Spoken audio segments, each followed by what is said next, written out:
Bonjour à toutes et à tous. Bienvenue à ce nouveau webinaire organisé par Boost My Mail sur la communication digitale et plus précisément sur comment maîtriser et harmoniser votre communication digitale. Euh, je pense qu'il y a encore quelques personnes qui vont arriver. On va essayer de commencer très tranquillement le temps que ces personnes nous rejoignent. Donc pour ce webinaire, on accueille aujourd'hui Julien Tourme, qui est le fondateur de l'agence Monsieur Lucien. Donc bonjour Julien. Bonjour à tous, merci pour l'invitation. Je t'en prie. Et donc, pour ceux qui ne connaissent pas Monsieur Lucien, donc Monsieur Lucien, c'est une agence web, social media et web marketing qui est basée à Nantes, à côté de, pas très loin de Boost My Mail. Et côté Boost My Mail, donc je suis accompagné de Marion Morien. Donc bonjour Marion. Euh, Bonjour. et on va pouvoir commencer sans plus attendre.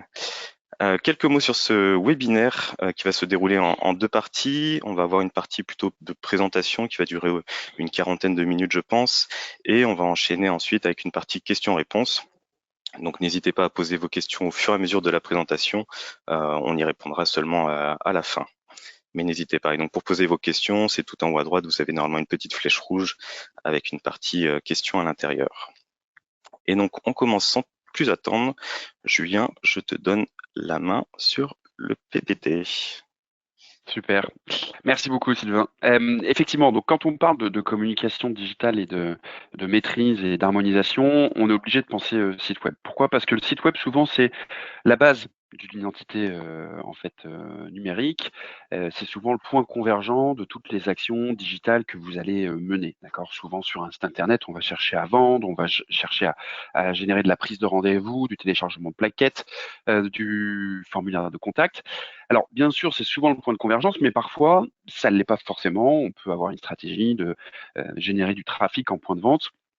Et dans ces cas-là, le site internet est pas toujours cette base sur laquelle on souhaite générer de la visibilité.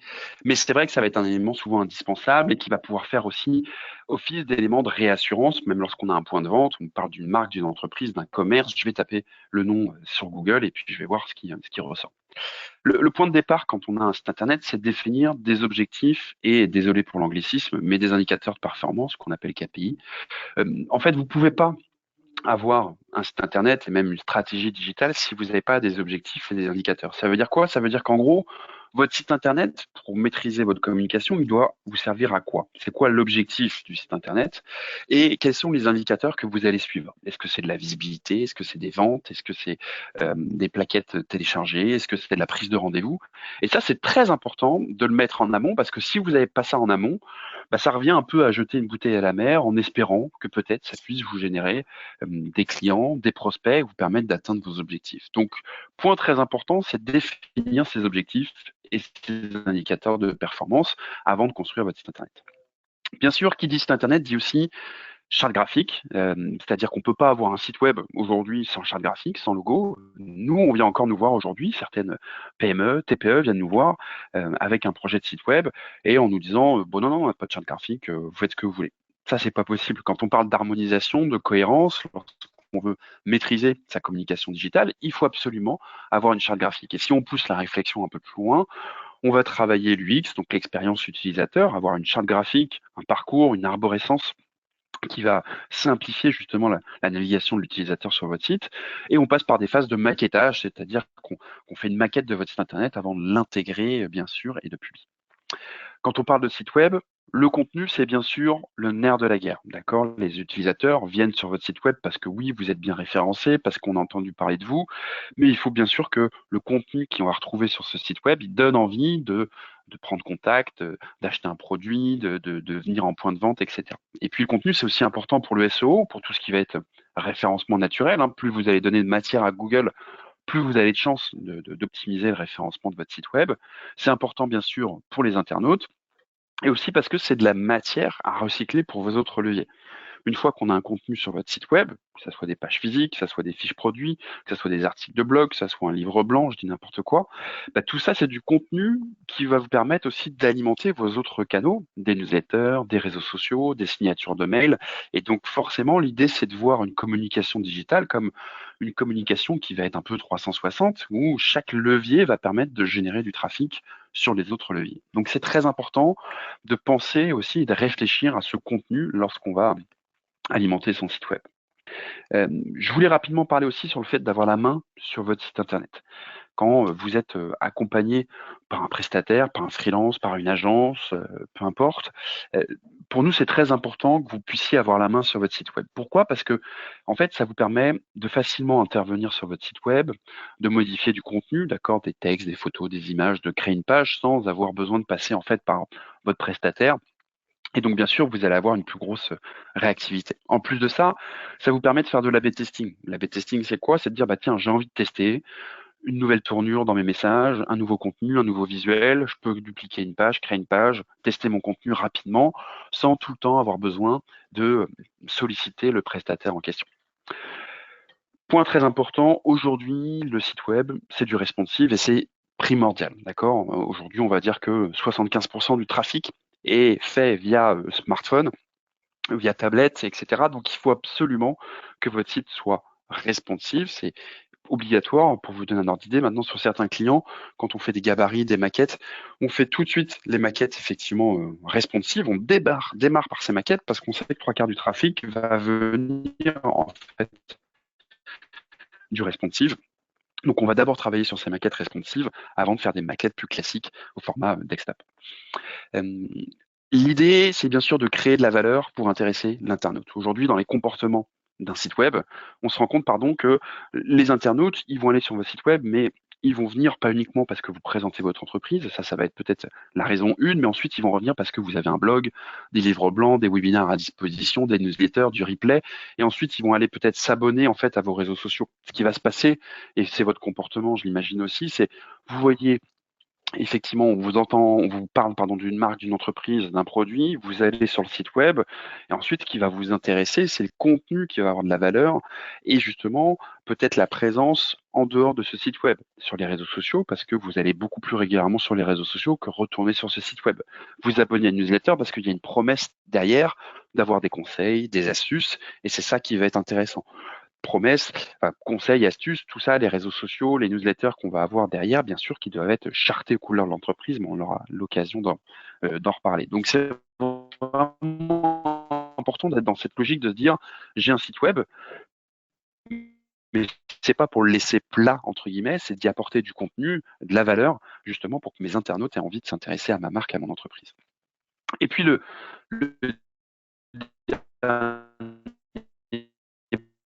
point, c'est bien sûr d'analyser les retombées. D'accord, j'en ai parlé en introduction. Très bien définir ces indicateurs de performance. Maintenant, il faut analyser les retombées. J'ai un site web, ok, il y a des grands enjeux aujourd'hui avec l'acceptation des cookies, Google Analytics 4, Matomo, etc. Des enjeux à avoir en considération. Mais aujourd'hui, vous devez, qui sont des vrais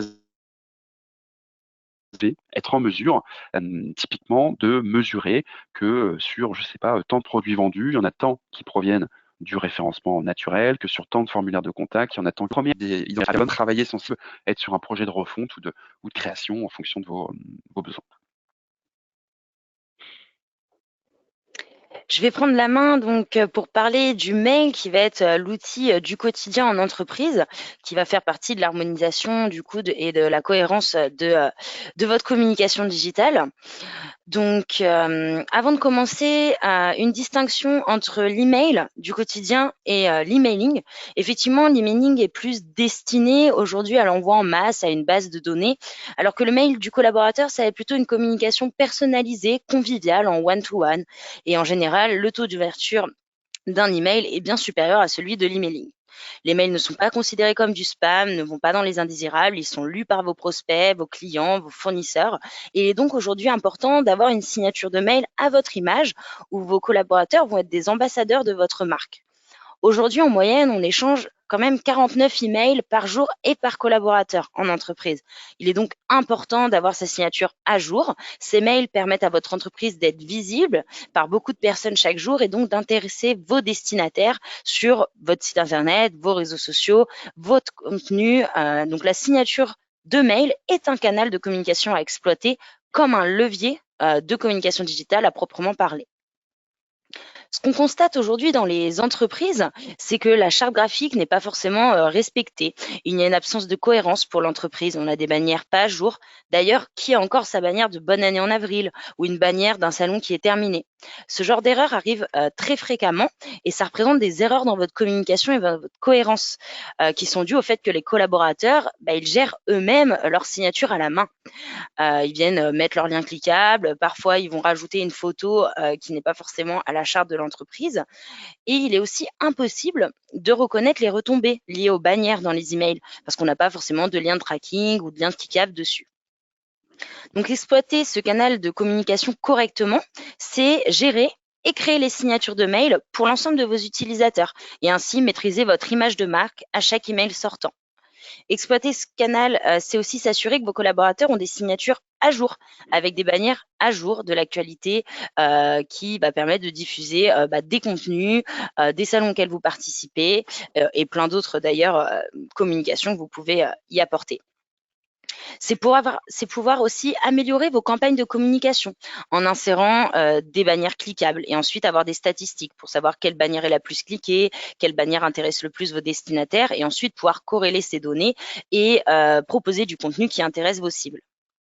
Exploiter ce canal de communication, c'est aussi un gain de temps pour toutes les parties prenantes, à la fois pour la personne qui va gérer les signatures et qui va pouvoir planifier autant de mois à l'avance qu'elle souhaite ses bannières et les paramétrer dans le temps. Et c'est du gain de temps aussi pour l'ensemble des collaborateurs qui ont absolument rien à faire. Ils se retrouvent affectés à une signature et une bannière et elle est directement cliquable et s'insère dans la messagerie de votre utilisateur. Sur cette slide, on peut voir quelques tips justement à respecter pour que votre signature soit la plus cohérente possible et à l'image de votre entreprise. Ça va être tout d'abord d'identifier votre entreprise avec un logo que vous allez pouvoir rendre cliquable pour envoyer sur votre site. Ça va être de présenter aussi l'expéditeur. En général, des informations assez classiques, le nom, le prénom, le poste, le mobile, même si on peut bien évidemment rajouter d'autres propriétés. Il est aussi important que votre signature de mail reflète votre charte graphique en respectant les couleurs, la typo et d'autres aspects d'ailleurs de votre charte. Il est également important d'insérer des liens cliquables, que ce soit sur vos réseaux sociaux, votre logo, votre site internet, vos bannières, dans le but de générer en fait du clic, de la visibilité et donc de la notoriété sur chaque email sortant dans votre entreprise. On en a fini sur la partie donc signature de mail. Maintenant, on va pouvoir passer plutôt à la partie emailing et notamment comment être harmonieux dans ces emailings. Il est d'abord primordial de prendre le temps de bien paramétrer vos outils pour être efficace ensuite. Il faut être identifiable et cohérent, quel que soit le type de mail envoyé, et pour gagner du temps au quotidien. On a recensé 3 plateformes, Sendinblue, Mailchimp et Sarbacane, qui proposent une fonctionnalité permettant de faciliter la personnalisation de vos emails à votre image de marque. Ces différents logiciels, en fait, vont aller scanner votre site internet quand vous allez renseigner l'URL de votre site et donc récupérer votre charte graphique, logo, couleur, typo, lien de vos réseaux sociaux. L'objectif, c'est de ne plus jamais avoir à renseigner ces éléments dès que vous créez un nouvel emailing et donc gagner du temps. Respecter, bien évidemment, la cohérence de votre communication. Une fois que votre charte graphique est importée, vous avez la possibilité de créer des templates d'emailing pour ceux que vous envoyez régulièrement. Ça peut être de la newsletter, du mail d'information, du mail d'invitation à un événement, à un salon, à un webinar par exemple. Il faut avoir en tête que l'image est primordiale pour vos emailing. Il faut qu'il soit attractif. Donc, créer des templates, c'est respecter le bon format. Sur des outils type comme Canva et la suite Adobe, on va pouvoir créer justement ces templates. Avec ces réglages effectués, vous passerez beaucoup moins de temps à créer vos emailings et en plus, vous serez assuré qu'ils respectent bien votre charte graphique. Ici, on va avoir donc 3 étapes pour réaliser votre campagne d'emailing. La première étape, ça va être de définir une liste de personnes, inclure un ciblage, soit par zone géographique, par âge, par fonction, et sélectionner les abonnés à une de vos listes. Ensuite, on va sélectionner les personnes intéressées par votre marque. On va filtrer cette liste pour ne garder, par exemple, que les personnes qui ont ouvert un de vos emails dans les 6 derniers mois pour avoir un meilleur taux d'ouverture. Donc ça, c'est la partie ciblage. La deuxième étape, ça va être de créer l'emailing. Donc, on va mettre un objet, le pre-header. Il faut ensuite appréhender le nom de l'expéditeur. Donc, ça peut être au nom de l'entreprise, par exemple Boost My Email, ou bien Marion de Boost My Email, ou bien Marion Morin. Là, c'est vraiment vous qui choisissez comment vous voulez personnaliser votre emailing. Et d'ailleurs, inclure le nom et le prénom dans l'objet, par exemple, va rendre votre email en fait attractif. Il va falloir penser aussi à être cohérent avec sa charte graphique, respecter les espacements, les couleurs, la typo, les tailles de texte différents en fonction du texte et des titres. Il faut que le destinataire ait envie de lire l'email. Pour cela, on s'appuiera sur les templates qu'on a réalisés préalablement sur les outils. On va vouloir aussi inciter à l'action sur l'emailing, notamment en insérant des call to action qui vont permettre de rediriger vers un autre contenu, vers votre blog, vers votre site internet, vers les produits que vous proposez. La troisième et dernière étape, ça va être l'envoi de votre emailing. À quel moment je dois envoyer mon emailing, quel jour, quelle heure. Il n'y a pas une seule vérité générale, il va falloir tester des jours et des heures différentes et tirer vos propres conclusions. Parce qu'en fonction de vos cibles, il n'y a pas de jour prédéfini, d'heure prédéfinie, chaque entreprise est très différente à ce sujet. Et donc, ça va être à vous de tester pour voir à quel moment, tout simplement, votre emailing est le plus ouvert. Je vais ensuite passer donc la main à Julien pour aborder la thématique des réseaux sociaux. Merci Marion. Effectivement, juste pour compléter ce que tu disais sur l'emailing, et il y a deux choses que je voulais rajouter. L'emailing, c'est un formidable outil aujourd'hui qui est un peu trop décrié parce que on en reçoit tous des emailings qui sont pas bien ciblés, auxquels on n'a pas donné l'autorisation, alors que en moyenne en France aujourd'hui, le taux d'ouverture moyen sur un emailing, il est de 20-25%, donc c'est bien supérieur à des taux d'engagement qu'on pourrait avoir initialement sur des réseaux sociaux. Après, ça nécessite bien sûr du contenu de qualité, une harmonisation par rapport au site web, à la signature de mail pour qu'il y ait vraiment cette cohérence. Le deuxième point que je voulais ajouter, c'est par rapport à l'emailing et le site web, quand vous choisissez votre outil, en fait, et comme le disait Marion, pour gagner en efficacité, perdre le moins de temps possible, synchroniser cet outil avec votre site web de façon à ce que dès qu'il y a une inscription à une newsletter, à un livre blanc, l'email remonte directement dans cet outil newsletter qui va permettre d'alimenter votre base de données.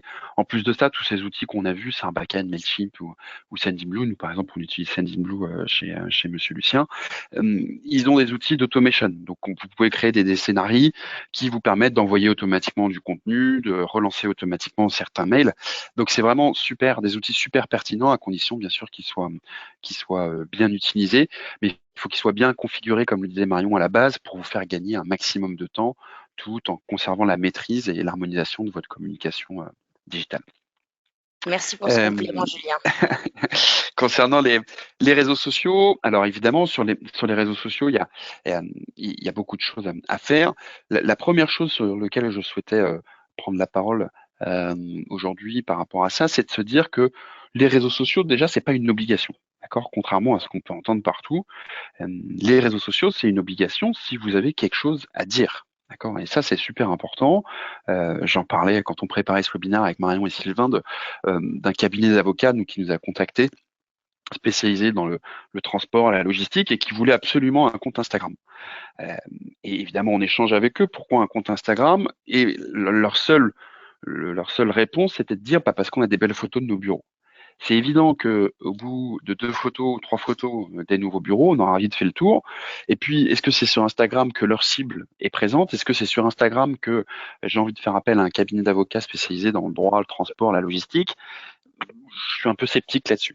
Donc l'idée, c'est pas de se forcer à être présent sur les réseaux sociaux, mais c'est de se dire, je le fais parce qu'effectivement, je sais que j'ai une cible qui est présente sur ce réseau social et parce que j'ai quelque chose à dire ou à raconter.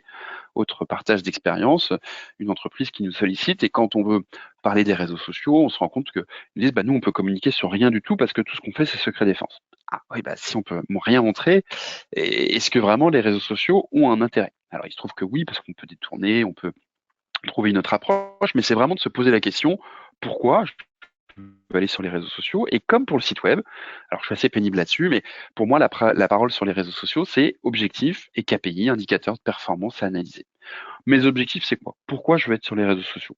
Je veux plus de visibilité, super. Mais quels sont les indicateurs qui me permettent de savoir que j'ai plus de visibilité grâce aux réseaux sociaux? Alors, je vais suivre la portée, l'impression, le trafic de mon site web qui provient des réseaux sociaux, super. Est-ce que mon objectif, c'est de vendre, générer du trafic en point de vente? Ok, très bien. Mais quels sont mes indicateurs qui me permettent de vraiment mesurer que j'arrive à générer du trafic en point de vente, que j'arrive à générer des ventes? Et comment je mesure ça? Donc ça, c'est vraiment des questions indispensables à vous poser avant de prendre la parole sur les réseaux sociaux. Euh, on a aussi un mantra au sein de l'agence, c'est de dire faire moins mais faites mieux. D'accord? Arrêtez de vous dire qu'il faut être présent sur Facebook, sur Instagram, sur TikTok, sur LinkedIn, sur Twitter, sur Snapchat, etc. Vous n'allez pas tenir la cadence. D'accord? Vous n'allez pas tenir la cadence. Donc, commencez peut-être par un réseau social, faites-le bien. Et puis, le jour où effectivement vous avez un réseau social qui est qualitatif, que vous avez pris le pli au bout de 6 mois, d'un an, que vous avez une fréquence de publication assurée, bah, vous pouvez vous dégager l'esprit, vous dire, bah, en fait, il y a peut-être une possibilité de se dire, tiens, on pourrait aller sur Instagram parce qu'on a identifié que beaucoup de nos clients étaient présents sur Instagram, qu'ils aimeraient bien voir les coulisses de notre entreprise, ou parce qu'on voit aussi qu'on a une cible un peu plus jeune qui est très connectée dans notre secteur, ils utilisent beaucoup Instagram, je dis n'importe quoi.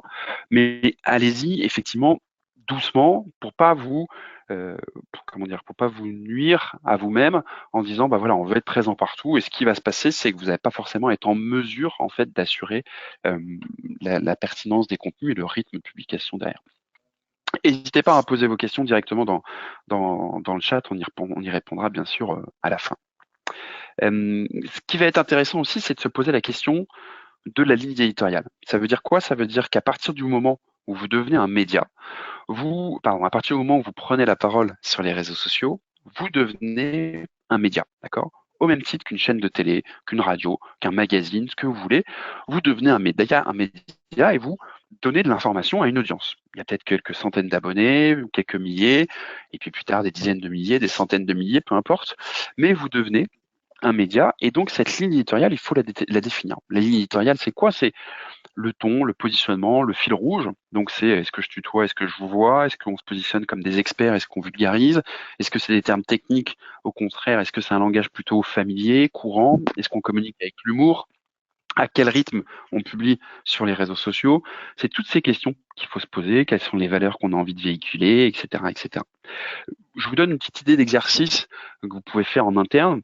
En fait, c'est de vous projeter, de vous dire, OK, si on devait avoir une célébrité qui devait représenter au mieux notre prise de parole sur les réseaux sociaux, pour nous, ce serait qui? Si vous faites ça en interne au sein de votre structure, certains vont sortir des noms et puis ça permet de nourrir le débat, la discussion, et ça permet d'identifier un peu mieux la tonalité qu'on aimerait prendre sur les réseaux sociaux. D'accord? Si je vous dis Jean Dujardin, Blanche Gardin, Thomas Pesquet, Angèle, je dis n'importe quoi, bah, c'est pas la même perception qu'on va avoir. D'accord? C'est pareil, si je vous dis Depardieu, c'est pas la même perception que vous allez avoir dans l'image que ça va représenter au sein de votre entreprise. Donc c'est à vous de déterminer justement le positionnement que vous avez envie d'avoir et aussi la fréquence que vous souhaitez avoir sur ces réseaux sociaux pour garder en régularité. Autre point très important sur les réseaux sociaux, c'est de pouvoir vous organiser. Les réseaux sociaux, c'est très chronophage. C'est très chronophage déjà par le constat même que vous voulez vous connecter aux réseaux sociaux, vous dites je veux y passer 5 minutes, vous vous êtes fait embarquer par des réels, par des posts, et en fait 20 minutes plus tard, vous y êtes encore. On veut y aller pour du pro, et puis on va se faire alpaguer par n'importe quoi, le dernier but de Cristiano Ronaldo, la dernière recette de cuisine, la vidéo de petit chat, bref, peu importe. Et donc on va perdre du temps sur ces réseaux sociaux. Et même à titre professionnel, on veut y aller parce qu'effectivement, on veut publier un contenu et puis on voit un article pertinent d'une personne un peu influente et donc on va perdre du temps, etc. Et c'est peut-être pas forcément le bon moment d'y consacrer du temps.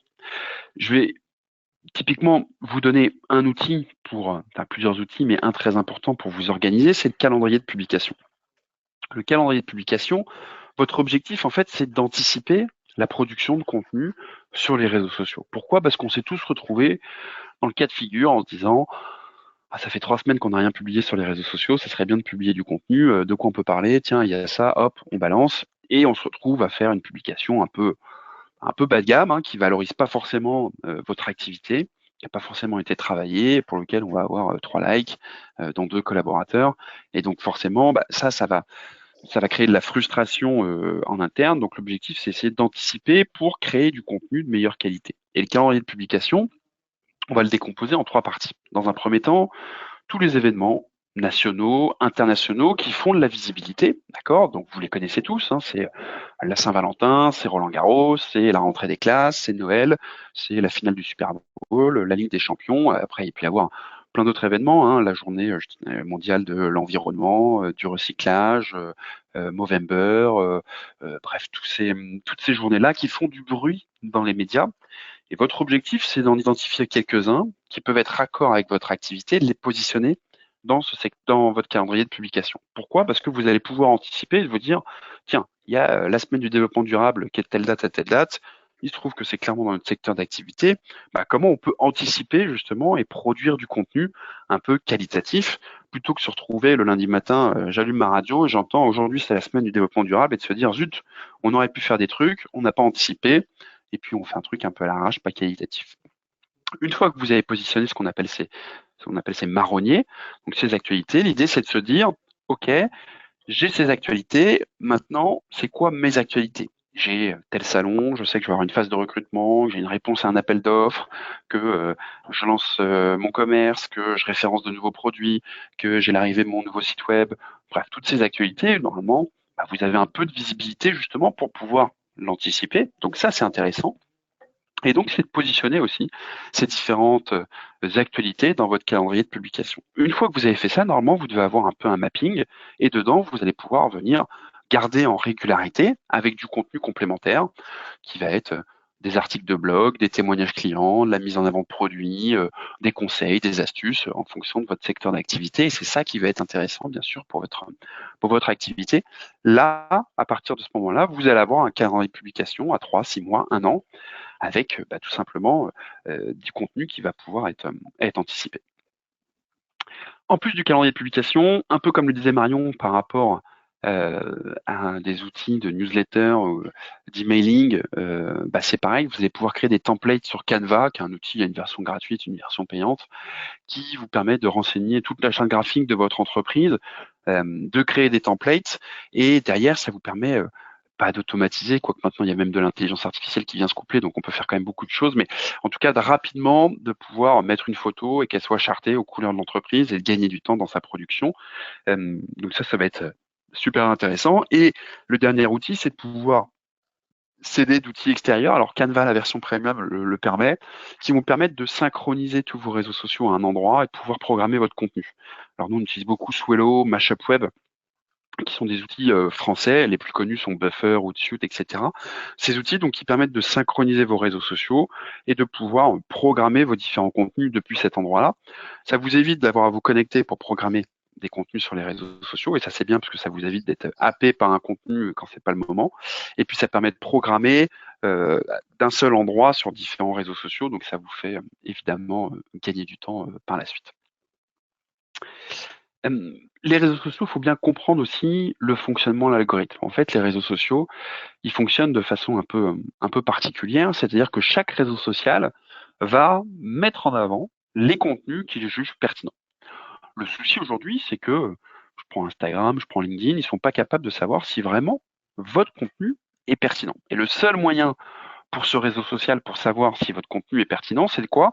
Eh ben, c'est tout simplement de regarder le nombre d'interactions que vous allez avoir sur ce contenu. D'accord? C'est-à-dire que les réseaux sociaux, ils vont valoriser certains contenus par rapport à d'autres. Et ils vont valoriser les contenus qui génèrent le plus de clics, d'interactions, de commentaires et de partages. D'accord? Donc en gros, quand vous publiez un contenu, il faut rapidement avoir des interactions si vous voulez que votre contenu décolle et ait de la visibilité. Si au bout de 2-3 heures, votre contenu il n'a pas décollé, enfin il n'a pas récupéré d'interaction, vous êtes sûr qu'il décollera jamais. Donc il faut comprendre ça pour se dire, ok, quand je tourne mes contenus, quand je rédige, quand je fais des visuels, il faut que ça génère de l'interaction. Et c'est pour ça qu'aujourd'hui, on va avoir beaucoup de contenus qui vont être des contenus, désolé pour le terme, mais qu'on appelle putaclic.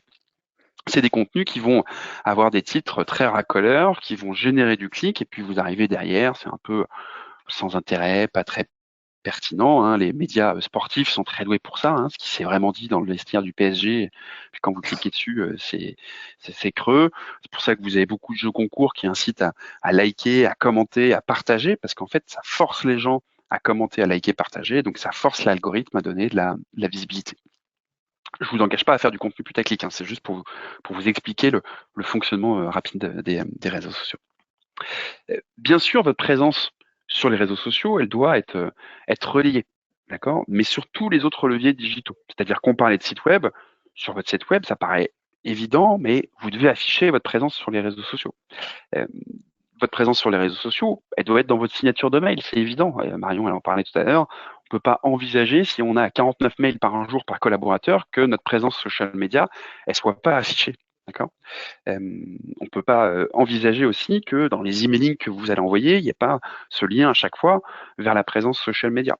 Dans vos points de vente, c'est la même chose. Si vous avez des points de vente physiques, il faut parler, bien sûr, de votre présence sur les réseaux sociaux, sur vos cartes de visite, si vous en avez, peu importe, tous les endroits, vous devez parler de votre présence sur les réseaux sociaux. Mais tout ça, en fait, doit être encore une fois un cercle un peu vertueux sur vos réseaux sociaux, parler de votre point de vente, parler de votre site web, parler de tous les autres éléments, puisque tout ça, finalement, doit servir un objectif commun, plusieurs objectifs communs, à savoir générer de la visibilité, générer des ventes, de la conversion, des formulaires de contact, etc., etc. En plus de tous ces leviers digitaux, en fait, l'objectif, c'est de faire de la répétition. La répétition, c'est quoi? Si demain ou cet après-midi, vous prenez votre voiture et que vous voyez un impact dans votre pare-brise, mais qui est plus petit qu'une pièce de 2 euros, vous allez vous dire, faut que j'appelle Olivier de Carglass, d'accord? Parce que Carglass, ils nous ont tellement matraqués avec leurs messages publicitaires, télé, radio, digital, etc., que ça devient un peu une évidence, d'accord? C'est un peu pareil pour vous quand vous avez une communication digitale. On parle de maîtrise, on parle d'harmonisation. Il faut avoir cette cohérence sur tous vos supports, mais il faut aussi que vous ayez plusieurs points de contact avec votre audience. Dans votre signature de mail, dans votre emailing, votre newsletter, sur votre site web, sur vos réseaux sociaux. Pourquoi? Parce que si on prend un parcours un peu type de votre cible, elle va peut-être le lundi entendre parler de vous, aller sur votre site web, puis ensuite avoir quelqu'un qui prend contact avec elle avec une signature de mail, puis ensuite s'abonner à vos réseaux sociaux et voir 2-3 posts, puis ensuite recevoir un emailing, et ce qui fait que sur une semaine, sur 15 jours, sur un mois, elle va avoir peut-être 4, 5, 6, plus, 10 fois la répétition de votre marque par des canaux différents. Et ça, c'est super important parce qu'on sait que c'est ça qui fait qu'on mémorise votre marque, à condition qu'il y ait cette cohérence, cette harmonie dans votre prise de parole, pour bien identifier à chaque fois que c'est la marque, l'entreprise qui prend la parole. Donc la répétition, c'est un des enjeux clés si on veut effectivement atteindre nos objectifs et faire du digital un levier de communication pertinent. Évidemment, quand on s'expose, lorsqu'on est un peu plus présent sur le digital, mais ça va aussi avec les newsletters, avec un site web, mais évidemment avec les réseaux sociaux, on va être plus enclin à des retours, à des commentaires, et ça va vous amener à vous poser la question de la e-réputation. La e-réputation, c'est comment je vais gérer ce qu'on dit de mon entreprise sur les réseaux sociaux. Donc c'est un peu plus sensible en B2C qu'en B2B, évidemment, même si ça existe aussi en B2B, bien sûr. La force des réseaux sociaux, c'est que si vous êtes présent, quelqu'un qui a envie de dire du bien et qu'il a envie de le dire sur vos réseaux sociaux, ça pose pas de problème, mais partons plutôt du cas de figure d'un client qui est pas forcément très satisfait ou prestation un peu mitigée, peu importe la raison, produit défectueux, délai de livraison un peu plus long que prévu, et qui a envie de le faire savoir. Parce qu'on est dans un pays où on aime bien aussi faire savoir quand on est mécontent. Et il vaut mieux qu'ils le disent sur des réseaux sociaux sur lesquels votre entreprise est présente et va pouvoir justifier, répondre et être informé d'un commentaire ou d'un avis mitigé, plutôt de pas du tout être présent en faisant la sourde oreille. La personne va quand même laisser un avis, sauf qu'elle va le laisser dans les tréfonds de Google sur une autre plateforme, mais sur laquelle vous n'aurez peut-être pas la main pour répondre. Les avis qui sont laissés ou le commentaire négatif, mitigé, faut les voir un peu comme une force, en se disant, ok, je peux apprendre et comprendre ce qui s'est passé et améliorer du coup en interne. C'est pas du tout le sujet du webinaire. Là, ce qui va être important, c'est de se dire, ok, comment je peux répondre à ces avis, à ces commentaires? Déjà, il faut répondre à tous les commentaires, d'accord, et à tous les avis, positifs, négatifs. On répond à tous les avis et les commentaires. C'est important parce que ça donne de la matière aux réseaux sociaux et ça valorise votre contenu, ça donne de la visibilité. Quand on a des avis qui sont négatifs ou mitigés, on peut s'excuser si effectivement les torts sont liés à notre activité et on explique pourquoi, on justifie, on affiche notre professionnalisme. On peut déconstruire aussi un argumentaire si on n'est pas d'accord avec la personne. On peut inviter à échanger en privé si effectivement il y a une zone de conflit et que l'idée c'est pas non plus d'afficher tout aux yeux du grand public. Et on peut aussi déconstruire un avis qui est pas légitime. C'est-à-dire une personne, vous avez un avis négatif laissé par Julien Tourme. Julien Tourme, il remonte nulle part dans votre base de données. Bonjour Julien Tourme, on est désolé de lire votre commentaire ou votre avis. Néanmoins, on est un peu surpris parce que votre nom et votre prénom ne remontent pas dans la base de données.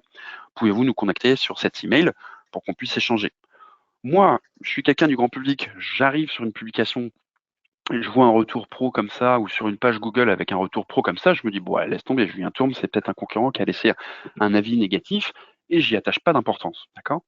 Pareil, j'ai des centaines de commentaires positifs, et j'en ai une dizaine, une quinzaine qui sont négatifs, c'est pas un problème, d'accord? Chaque entreprise, évidemment, peut à un moment avoir un raté, c'est pas un souci. Donc, il faut pas avoir de peur par rapport à ça, à cette gestion de la réputation, parce que c'est souvent le cas de figure des entreprises, se dire, oh là là, réseaux sociaux, on risque de venir nous embêter, pour rester poli, et on a peur de se lancer pleinement.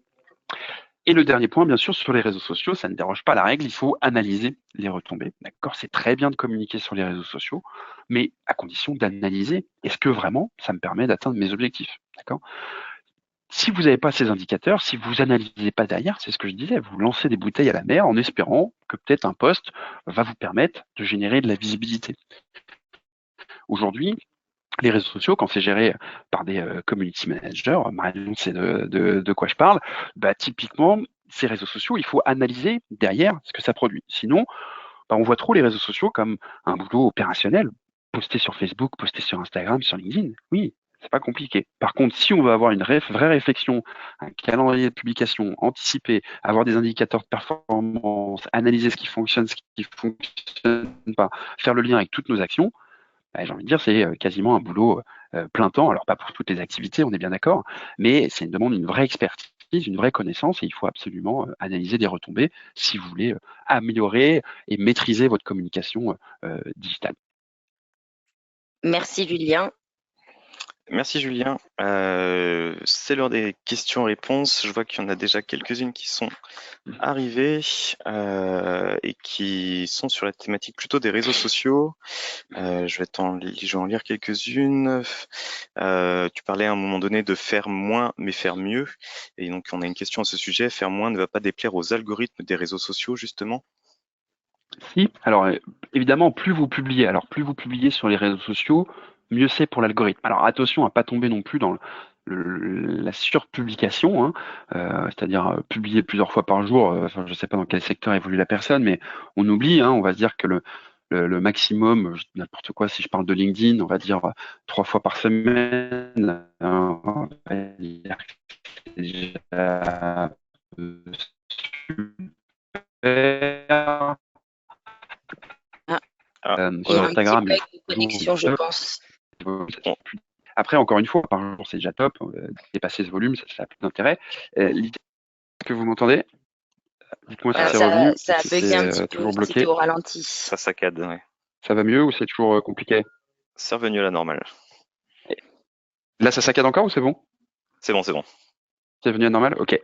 Donc je disais, oui, effectivement, publier régulièrement, ça vous donne plus de visibilité, mais ça donne quelle image aussi de votre entreprise? Je préfère faire moins, avoir du contenu plus travaillé, qui va me permettre d'aller chercher encore plus de visibilité, plutôt que un contenu quotidien qui est pas très qualitatif et qui finalement va pas me permettre de générer beaucoup de visibilité et qui donne pas forcément une super image de mon entreprise, d'accord? Et l'idée aussi, c'est pas de se dégoûter. Si vous faites 3 semaines à fond et qu'après, en fait, bah, vous avez plus d'idées, vous avez plus le temps et qu'il se passe 6 mois sans que vous publiez moindre contenu, c'est là où ça va vraiment nuire à votre réputation. Donc, je préfère faire moins quand même que de publier trop régulièrement au risque de discréditer votre activité. D'accord. On continue sur une question sur le faire moins. Je pense que le faire moins a fait beaucoup réagir en tout cas. La répétition ne vient pas en contradiction avec le fait de faire moins. Je pense que la répétition, c'était sur les différents canaux, c'était pas uniquement sur les réseaux sociaux aussi. Exactement. Après, la répétition, on peut aussi l'avoir sur les réseaux sociaux. C'est-à-dire que la répétition, c'est sûr que voir 2 fois une marque en 1 mois, ouais, c'est très peu, hein, c'est vraiment très peu. On dit en langage publicitaire ou marketing qu'il faut voir 6-7 fois une marque pour identifier son message, mais si c'est sur 1 an, c'est beaucoup trop peu, d'accord? Il faut vraiment que la répétition, elle soit multicanale entre guillemets, avec d'autres leviers et toucher plusieurs personnes sur différents leviers. Autre question un peu plus longue. Comment en début d'activité, création d'entreprise, on peut organiser un mailing du fait que le RGPD nous interdit d'envoyer un mail sans que la personne ait marqué son accord? Quelle méthode adopter pour arriver à obtenir et exploiter les envois de mails comme marketing, des mails comme marketing, si pour une agence immobilière dont les produits sont en ligne ou le contact client se fera en premier lieu par en ligne? Comment récupérer des mails de manière, on va dire, de manière légale d'un point de vue respect de la réglementation? Ouais. Marion, tu veux répondre ou tu veux que... Bah, Bah, vas-y, je t'en prie, ou Sylvain. de notre Comme vous voulez. côté, chez, Ouais. chez Boost My Mail, la stratégie que l'on a adoptée par rapport à ça, c'est de créer du contenu, comme ce type de webinaire qui est sur la partie digitale, donc qui va être en lien avec ce qui intéresse notre clientèle. Nous, les produits qu'on propose sont à destination des services market et communication. Et donc, en fait, en créant du contenu comme ça qui va intéresser notre cible, eh ben, les personnes vont télécharger un livre blanc, vont s'inscrire à ce type de webinaire. Et c'est comme ça qu'on va obtenir leur accord pour ensuite après leur parler un peu plus de notre produit et de Boost My Mail. C'est comme ça qu'on Ouais. procède. Donc voilà, c'est de l'inbound marketing, c'est d'utiliser du contenu pour attirer notre base. Ouais, moi j'ai pas mieux comme réponse. Je pense que c'est la bonne stratégie. Les quelques newsletters auxquels vous vous abonnez, c'est des newsletters dans lesquels vous apprenez des choses, vous avez des conseils, où c'est pas juste pour vous pousser des produits, des offres, parce que ça n'a pas d'intérêt. Donc je pense que la stratégie elle est là, c'est effectivement produire du contenu à valeur ajoutée, donc des webinaires, des livres blancs, donner des conseils, etc., pour que les gens aient envie, en fait, naturellement, de s'abonner, de constituer une base de données. Alors attention, ça prend du temps, forcément, hein, ça peut pas se faire comme ça. Il faut y aller petit à petit. Et je pense que c'est la meilleure stratégie si on veut avoir une base de données la plus qualifiée possible. Autre question, toujours liée aux réseaux sociaux. Quels sont les réseaux sociaux où le contenu est le moins éphémère pour éviter de publier un contenu qui en réalité, sans que l'on ne s'en rende compte, n'est vu par presque personne ou qui disparaît rapidement? Moi, je pense à Twitter en voyant qui disparaît très rapidement, qui est du coup qui est Ouais. pas le meilleur réseau social, je pense. Enfin, c'est le réseau social où je pense qu'il faut être le plus présent, il faut être énormément présent pour être visible. Et à l'inverse, celui qui est le moins éphémère, c'est une bonne question. Je sais pas si toi, Julien, tu as plus d'expérience là-dessus. Moi, Non, alors ouais, je te rejoins moi sur Twitter effectivement là-dessus. Le moins éphémère, c'est plutôt des formats. On voit qu'on a des formats, des réels sur Instagram ou du TikTok qui peuvent perdurer très très longtemps. En fait, une fois qu'ils sont lancés et qu'ils arrivent à avoir de la visibilité. Sur LinkedIn, ça reste quand même éphémère, même si on peut avoir des posts d'il y a une semaine qui peuvent ressortir à partir du moment où vraiment ils font beaucoup de visibilité. Euh, donc là-dessus, ouais, je te rejoins sur Twitter. Il faut vraiment une grosse, euh, une grosse équipe. fréquence ouais, de publication. Après, encore une fois, tout dépend. Ce qu'il faut aussi avoir en tête, c'est que dans les algos, quand vous publiez un contenu, en moyenne, c'est 10% de votre audience que vous allez toucher. D'accord? J'ai 1000 abonnés. Quand je publie un contenu, en moyenne, je touche que 100 personnes. D'accord? Mais votre objectif, vous, c'est essayer de toucher 20, 30, 50, 100% ou encore plus que de personnes que vous avez dans votre audience. Et donc là, il faut mettre du contenu qui va vraiment intéresser votre audience, peu importe après la longévité du format ou de la plateforme. L'idée, c'est plutôt à quelle fréquence se connectent les utilisateurs, à quel moment j'ai envie de publier pour essayer d'avoir rapidement le plus d'interactions. Autre question, toujours réseaux sociaux. Comment déterminer le réseau social où est présent notre cible? Exemple pour les chefs d'entreprise. Tu peux répéter, excuse-moi, Sylvain? Comment déterminer le réseau social où est présent notre cible? Donc là, l'exemple de la personne, c'était chef d'entreprise. Chef d'entreprise, j'ai envie de dire, on est plutôt sur du LinkedIn. Mais en règle générale, comment déterminer le réseau social où est présent sa cible? Ouais, alors soit on va avoir des études, on peut taper sur Google, hein, études réseaux sociaux, chef d'entreprise dans mon secteur d'activité, parce que c'est vrai qu'on peut se dire chef d'entreprise c'est LinkedIn, mais des boîtes dans le BTP, des artisans vont peut-être pas être sur LinkedIn et plutôt sur du Facebook. Donc là-dessus ça va dépendre. Et en fait, j'ai envie de dire, faut poser la question à vos clients. Euh, sollicitons vos clients et demandons-leur avec un petit questionnaire ou une table ronde, ça va dépendre évidemment de la volumétrie et de la proximité que vous avez avec vos clients, en disant, essayons de mieux comprendre leur comportement, où est-ce qu'ils sont positionnés, quel type de contenu. C'est ça finalement qui va vous permettre d'avoir les meilleures réponses à vos questions pour savoir quels réseaux sociaux utiliser. Ok. J'essaie de voir les autres questions. Il y a pas mal de questions qui arrivent au fur et à mesure. Quelle méthode d'analyse des retombées réseaux sociaux recommandez-vous à une entreprise B2B? Comment fixer ses objectifs de visibilité réseaux sociaux? Ouais, alors en fait sur les réseaux sociaux, souvent quand on est en B2B, on va avoir des objectifs de visibilité, de notoriété. Donc première chose, c'est d'avoir un petit tableau de performance. Prenez un tableau Excel si vous voulez, et chaque mois vous rentrez en fait vos données, nombre d'impressions, nombre de couvertures, taux d'engagement, qui vous permettent de savoir combien de personnes touchées, combien de vues sur vos publications, la qualité de vos contenus. Et puis si vous avez des enjeux d'acquisition sur votre site web, bah, vous regardez dans votre outil de mesure d'audience, le trafic qui provient du social media. Est-ce que ça représente 5%, 10%? Combien de personnes sont venues sur votre site internet depuis les réseaux sociaux? Si on va plus loin après dans la conversion, c'est regarder avec des objectifs de conversion déterminés sur votre site web. Bah, encore une fois, sur 100 formulaires de contact remplis ce mois-ci, j'en ai combien qui proviennent d'Instagram, j'en ai combien qui proviennent de Facebook, de LinkedIn, et ça permet d'avoir des résultats très tangibles en fait pour savoir la part d'acquisition qui provient des réseaux sociaux. On va rester sur les réseaux sociaux, mais il y a deux questions sur la partie, on va dire, plus payante. Est-ce que passer par les offres payantes pour booster ses publications est obligatoire pour sortir du lot? Et la deuxième question qui est en lien avec la partie payante, c'est les social ads en B2B plus efficaces sur LinkedIn ou utiles sur les autres réseaux sociaux? Ouais, c'est très dur de répondre comme ça, mais oui, si vous faites pas de pub sur du Facebook, sur du Insta, etc., c'est très compliqué de sortir. C'est très compliqué de sortir effectivement d'avoir vraiment de la visibilité et d'atteindre vos objectifs.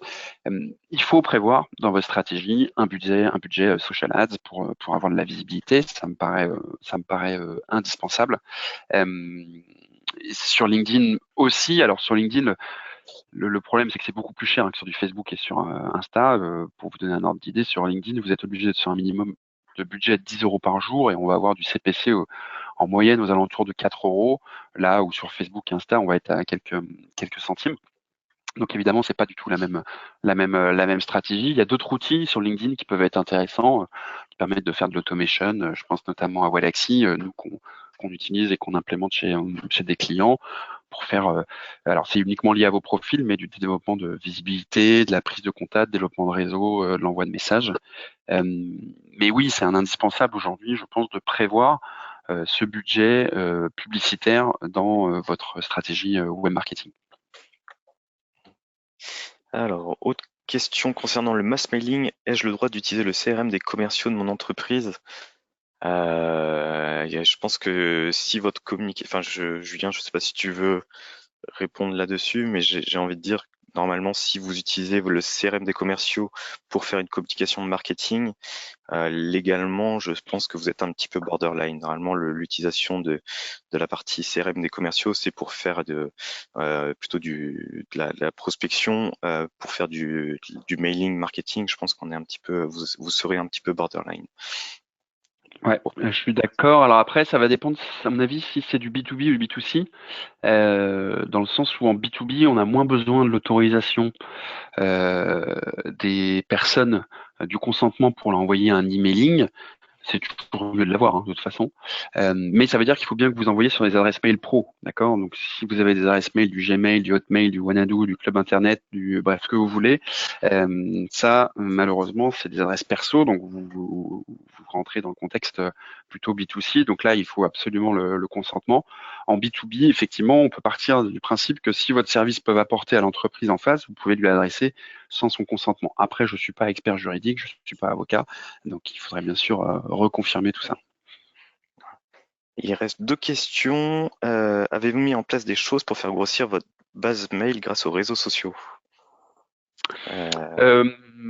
Alors pour nous et pour nos clients, oui, en fait, on communique, on fait leur relais vers nos webinars, nos articles de blog. On incite les gens à s'inscrire sur notre site. On peut télécharger un template de cahier des charges pour travailler dessus lorsqu'on a un projet de création ou de refonte. Donc, on peut récupérer des adresses email. Donc, c'est ce que disait tout à l'heure Sylvain. C'est on fait de l'inbound marketing, on met à disposition des contenus, du conseil, de la valeur pour que les gens aient envie de s'y intéresser, de s'abonner, j'ai envie de dire. Et puis, il y a aussi des campagnes social ads qui peuvent être faites avec des formulaires de contact pour récupérer de la donnée, pour donner un peu plus de visibilité.